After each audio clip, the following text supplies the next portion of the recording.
Hi, all, good evening. In today's Cancer to Canwin talk show, we have an important topic which is very important, like to create more awareness among public.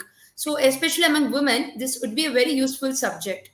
So, before getting into the topic, I would like to give a quick introduction about this talk show series. So, Cancer to Canwin is aimed at creating more awareness among public by bringing experts from oncology field like oncologist or nutritionist and the pathologist, so all the experts we are bringing in this show so that we can create awareness among public as much as possible. So in healthier C2C we are also giving counseling to the cancer survivors for their recovery methods using the healthy lifestyle practices. So today, I'm very glad to welcome Dr. Kirti Katherine Kabeer to the talk show. Welcome, Hi, doctor. hi, thank you. Yeah, hi. So, breast cancer as ranked number one cancer among Indian females with age adjusted rate as high as 25.8 per 1 lakh women and mortality 12.7 per 1 lakh women. 1 in 28 Indian women is likely to develop breast cancer during her lifetime. So, we need more awareness for early detection and prevention. So, that is the reason for this talk show. So, let me give a quick introduction about Dr. Kirti. So, Dr. Kirti is a consultant breast specialist and breast oncoplasty surgeon at Kauvery Hospital, Chennai. Dr. Kirti has pursued degree of MBBS MS General Surgery from Mahatma Gandhi Medical College and Research Institute Pondicherry and MCH Breast Oncoplastic Surgery from University of East Anglia, UK. Fellowship Breast Oncoplastic Surgery in Royal College of Surgeons, UK. Dr. Kirti is a well known member of the General Medical Council, Associations of Surgeons of India, and Association of Surgeons, and has published several papers on breast cancer. So, Dr. Kirti, I have few questions regarding the breast cancer and the oncoplastic surgery to you. Yeah. So, my first question. So, what is the reason for the breast cancer being the number one among the women? So there's no particular reason that we can point out and say this is why breast cancer comes. Okay.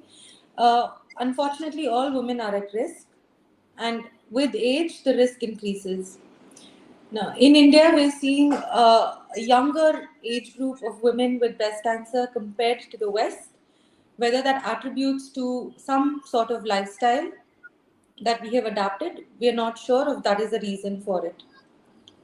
So, breast cancer has multiple factors that can cause the increased risk, such as increased exposure to estrogen, so early menarche, late menopause, the later age that you have your first child, the number of pregnancies that you have can protect you, the more the number, breastfeeding. So, these are all factors that can affect the incidence of breast cancer. Okay, doctor. So it's kind of a multifactorial. It's a multifactorial disease. There's no one particular reason as to why we get breast cancer. Okay, doctor.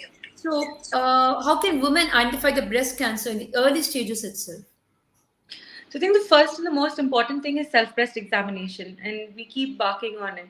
Now, when you do a self-examination on the breast, you're first trying to identify what is your normal breast, because everybody has breasts that feel and are shaped differently. So only when you know what is your normal, then you can start identifying any change from a very early stage onwards. Okay. Now, it has disadvantages because when you do a self examination, a lesion or a mass that you can feel in the breast needs to be at least 1 centimeter or above. So, for early detection, what we advise is anybody over the age of 40 to get a screening mammogram. And if you are at low risk, doing it once in 2 years is more than enough.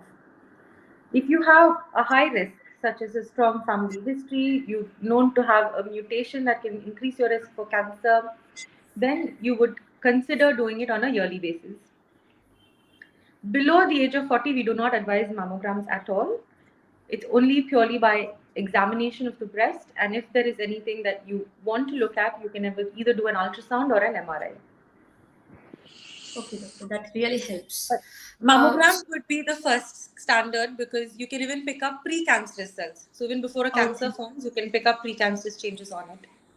So mammogram would be the ideal Yes. possible thing. Yeah. So what are the different types of treatments available for the breast cancer, doctor? So if you look at any cancer, it's a comprehensive, it's a multi-approach treatment. So you have medical oncologists, you have the surgeons, and then you have the radiation as well. Now, as far as breast cancer goes, very early select types of breast cancers may get away with one or two of the three treatments rather than having everything. But surgery is always a must. So, surgery involves removing the focus of where the cancer has started developing from and where it's growing from. And whether you need to then give treatments such as chemotherapy or radiation or targeted therapy will depend on the pathology of the tumor. Now, when you talk about surgical options, about 20, 30 years ago, the only option was to remove the entire breast if there was a cancer found. But nowadays, you can preserve the breast, remove only the tumor tissue with some normal tissue around it, give it a good clearance, and that is equally safe, provided it is followed by radiation to the breast. Okay, okay, doctor. So, I mean, before preserving, is it like the radiation has to be done, then only the preservation to be done, or how it is? So the radiation always follows the surgery. That's always the norm. Radiation, when you come to breast cancer treatment, radiation always follows surgery. Now, breast cancer is not one type. There are different types of breast cancers. Each of them behave differently, and treatment will vary. So, sometimes you may need to give some chemotherapy or medical treatment initially to downstage the tumor, then do surgery, which will then be followed by radiation.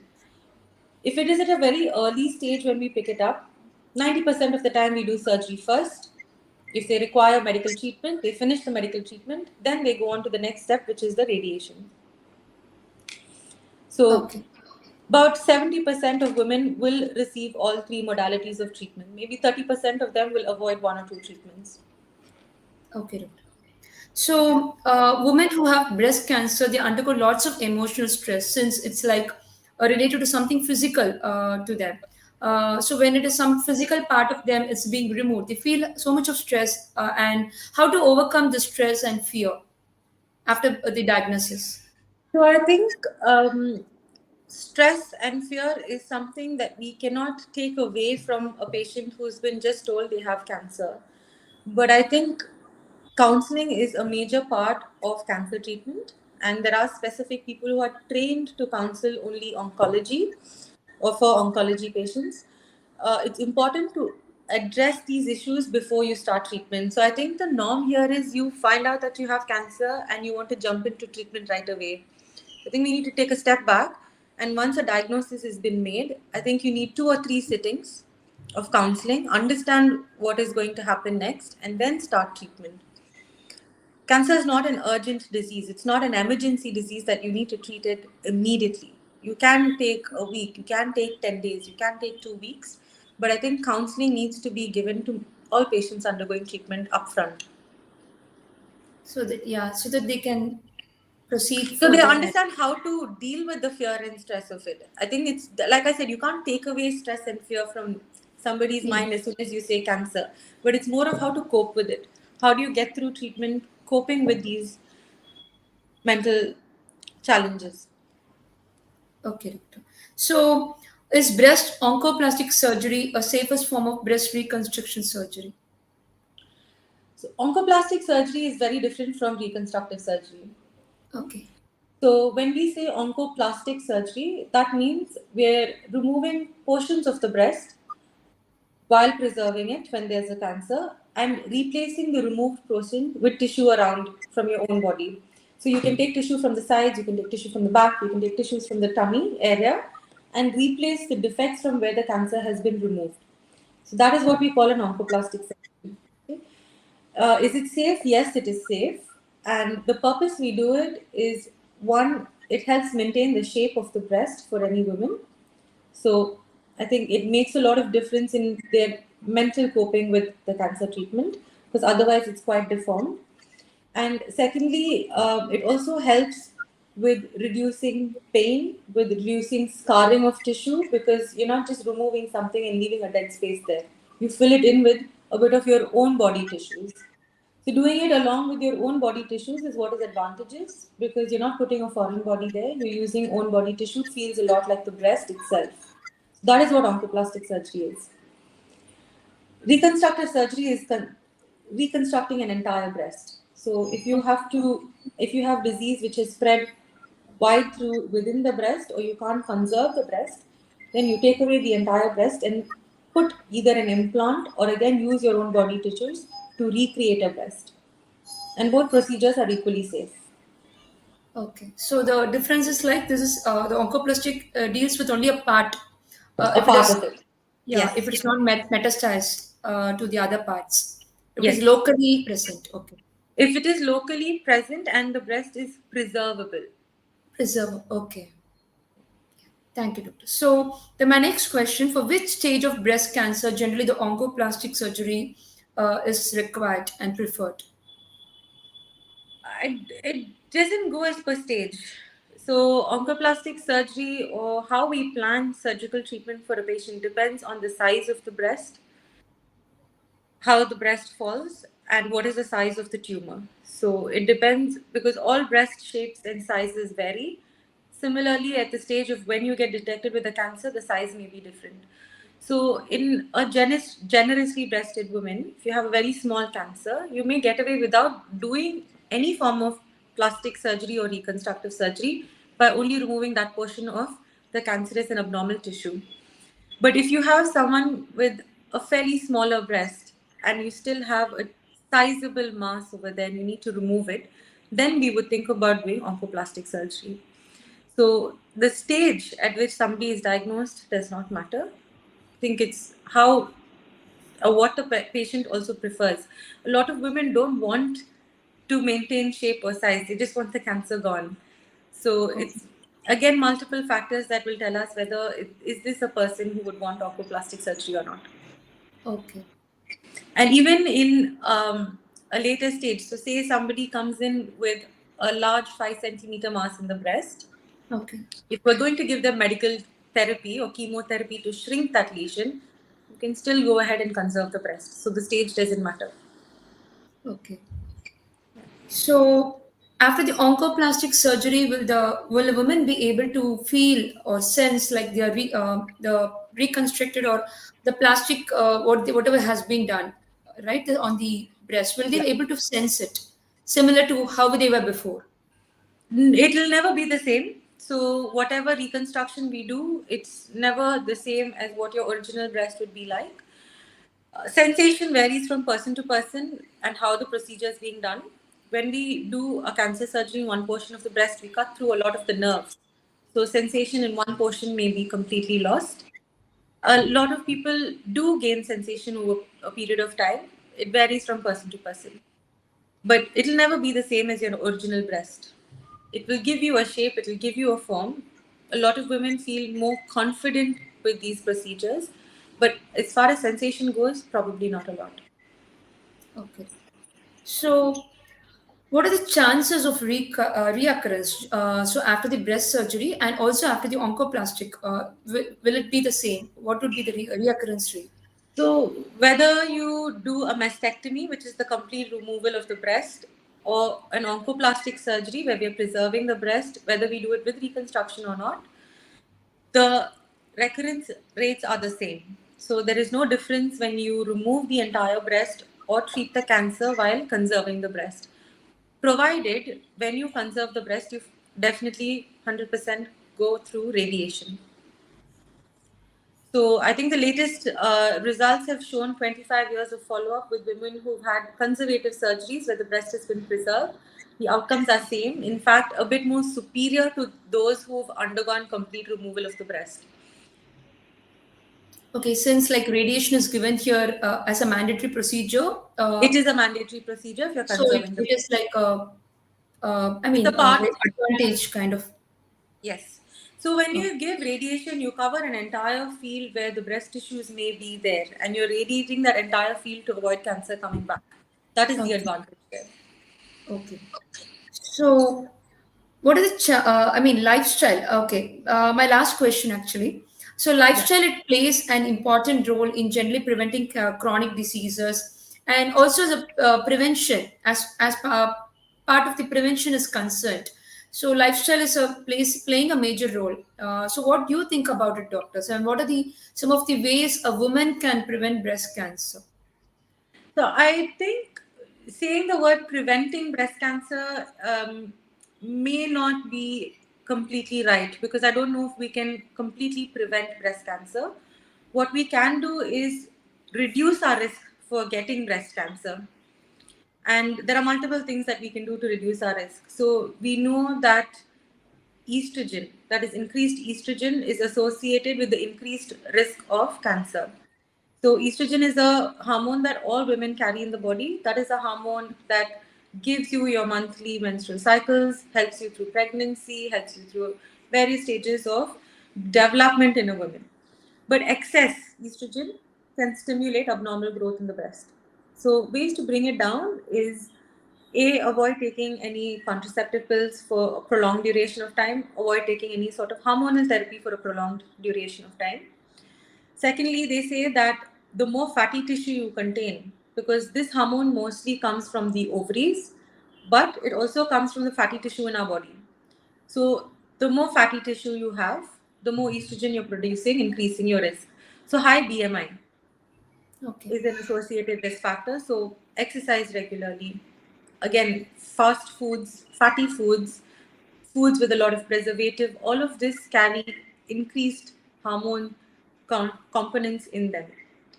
So again, reducing the amount of oil intake will reduce the amount of fatty tissues being formed, reducing the amount of estrogen. So exercising helps. Alcohol and smoking, yes, there is a correlation. So avoid that. That will also help you.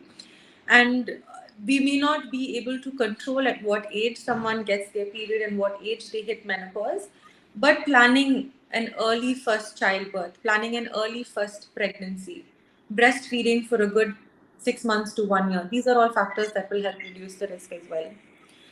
Now, recently we have found that even vitamin D, so vitamin D is a hormone that we all get from sunlight exposure, and low vitamin D is also associated with abnormal growth within the breast.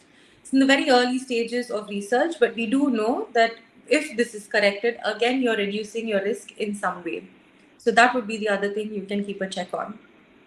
Okay. So while talking about while you were mentioning about this vitamin D, I'm curious to know like what would be the symptoms if a particular person is deficient of vitamin D? What kind of uh, It's more of a systemic symptom. Most of the time, people come in with chronic pain, okay, chronic pain, that fatigue. It's no specific symptom, but it is something that we are all mostly deficient in, because we all don't have much exposure, especially in the last 2 years. So true. most women through master health check do have a low vitamin D level. And I think that's where you need to start correcting it, or actively checking and then supplement if you are deficient. So it's better to check the vitamin D levels in order to Yes. yeah. Yeah. So, I mean, this was really a wonderful, I mean, awareness session. You have explained in detail so much about the breast cancer, the surgery methods, treatments, and also about the lifestyle factors. So, I believe it would have really helped the people, especially the women, to know more about the breast cancer and everything. So, I just urge, I really urge the people to take more awareness from this talk show and be more proactive in preventing and also in going for the diagnosis as early as possible for the detection. So never ever prolong the detection phase. So and later go to the hospital to when the detection rate is also slow and also the treatment will be delayed, right? So thank you so much, doctor. And also, before ending this I mean, talk show, I would like to tell about something where I'm conducting a webinar on every weekend on what are the different methods we can prevent and also to deal with cancer, like after the treatment, how to prevent ourselves from reoccurrence, and also have a healthy lifestyle. So as a person who have experienced all those phases by myself, so how did I reoccur and everything. So I'm creating more awareness about it. So if interested, I request people who are watching to register for the webinar and learn so much from the webinar and everything. So thank you so much, doctor, for being here and spending your time amongst your busy schedule and everything. Thank you so much. Okay, thank you. Yeah, thank you.